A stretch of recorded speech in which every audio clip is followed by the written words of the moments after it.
Imagine sitting an exam, deciding the room is too restrictive, finding a hidden exit, breaking into the company that stores the answer sheet, and stealing the answers.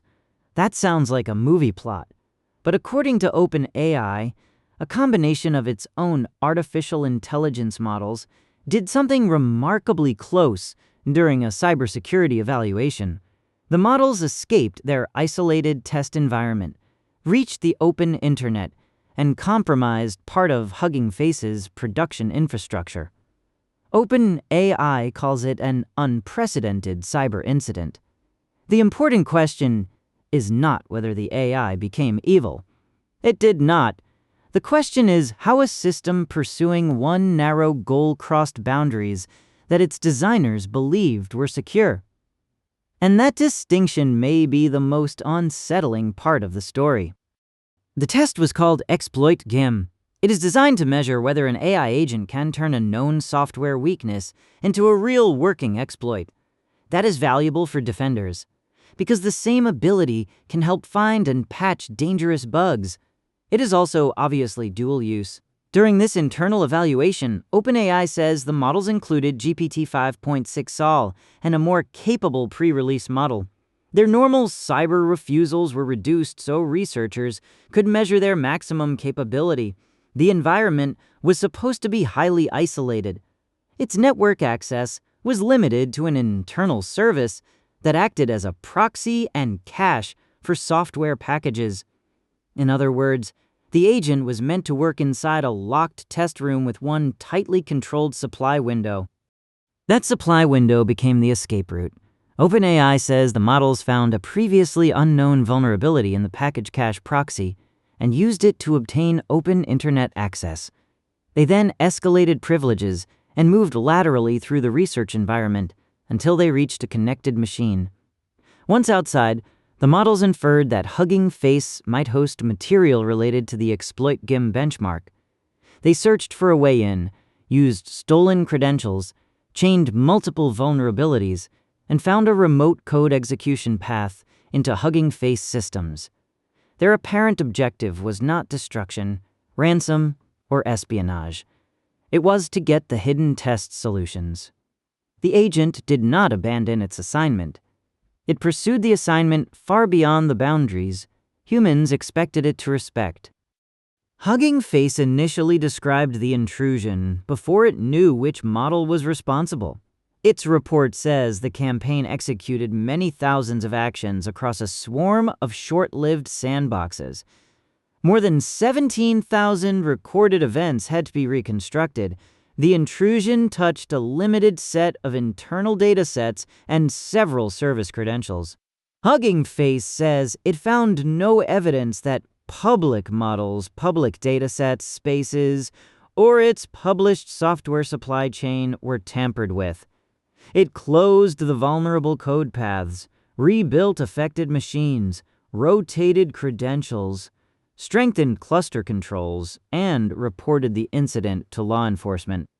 OpenAI's security team also detected unusual activity internally, and the two companies are now investigating together.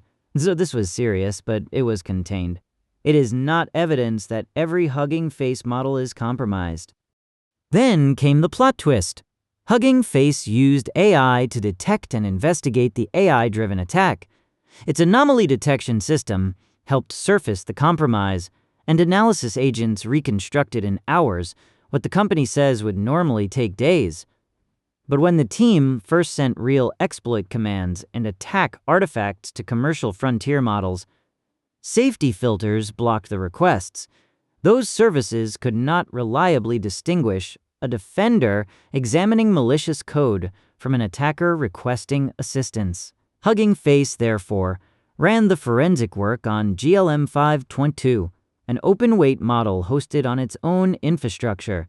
The attacker had fewer restrictions than the defenders. That does not mean safety filters are pointless.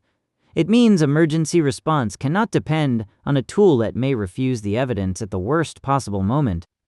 My view is that the phrase AI escaped is accurate but easy to misunderstand. There is no evidence here of consciousness, anger, or a secret plan for freedom. The more practical danger is simpler. Relentless competence attached to an incomplete objective. A human penetration tester understands that an exam ends at the lab boundary. A model may only see obstacles between itself and a score. Once an agent can make thousands of decisions, use tools, keep state, and act at machine speed, a small mistake in permissions can become a long attack chain before a person notices. This is less like a robot villain and more like giving an extremely fast, literal-minded contractor a master key and saying, "Do whatever it takes." The lesson for companies is not to stop using agents. It is to stop treating an intelligent agent like an ordinary chatbot. Give it the minimum permissions required. Keep evaluation systems off the open internet by default. Use temporary credentials instead of permanent secrets. Log every tool call. Put a human approval step in front of external actions that can move data, spend money, change infrastructure, or contact customers. And assume every connected package service, browser, plugin, and data loader can become part of the attack surface. If you use AI at work, the personal version is even simpler. Do not hand one agent unrestricted access to your email, cloud drive, passwords, and financial accounts just because the demo looked impressive. There is also a hopeful side. The same kind of AI that accelerated the intrusion helped defenders detect it, map more than 17,000 events, and respond in hours. Cybersecurity is becoming a race between automated offense and automated defense. The winners will not be the companies with the most powerful model alone.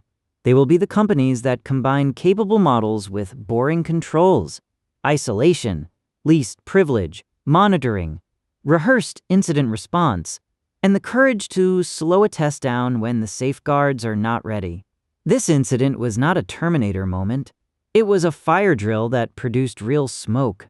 The warning is valuable precisely because the damage was limited. If an AI agent can break rules without understanding that it broke them, where should humans insist on keeping the final decision?